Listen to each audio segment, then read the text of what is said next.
Labą dieną. Noriu, kad pinigus grąžintumėt, Gerai. nes nekokybiškai padaryta. Nu, kodėl Čia va, taip čia negražiai kas? keikiatės? Tai žinot, kai parsivežiu pavalgyti po darbo ir randi kažkokį jovalą pužalį padarytą, tai nelabai smagu. Kaip jūs galite tokius dalykus pardavinėti? Kodėl jisai pažadės su žmonių įrodyti? Tai palaukit, tai jūs atsidarykit ir pažiūrėkit, aš jums atnešiau už tai. Gerai, Bėgat, aš lanuo tos mėsos, tai jūs juokaujat. Čia jūs apnuodyt norit ar ką, aš nežinau mane. nu jau jūs čia... Vietoj sparnėlių radau blausdėlę iš vis, Tai žiūrėkit, pas mus- įdėjau į šoną. Sparniukai nesakau, sparniukai gražiai buvo iškepti. Tai taip. Čia žiūrėkit, pužalį kokia raudona, ne? Dabar žiūrėkit į šitą, ne, įsukė visą. Žiūrėkit, bėga čia tašla nuo šonų, va. Čia dabar pradžiuvo. Bet tikrai nusiūsim direktorę, parodysim.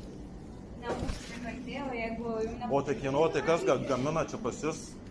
Tai nežinot, mes gaminam ir viskas taisyklingai kaip ir priklauso.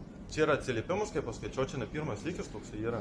Tai jeigu jums Čia nepatinka, tai jūsų įstaiga, prašome nepirkti tai daugiau. visa kėlė buvo gerai. Labai būdavo Tai skana. jeigu jums nepatinka, tai prašome nepirkti daugiau. Tai jau patikėkit, tikrai nepirksiu. Nu, gerai. Tada pasistengsiu, kad kiti žmonės nepirktų. Nu, gerai. Lauksim. Nu, smagu, kad lauksit iš tikrųjų.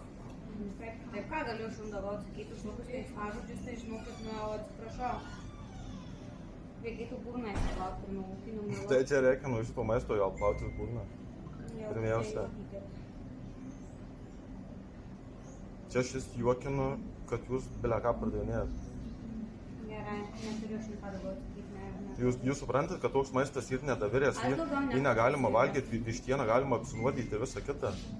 Jeigu jums nepatinka, tai sakau, kad daugiau nepirkite. Tai.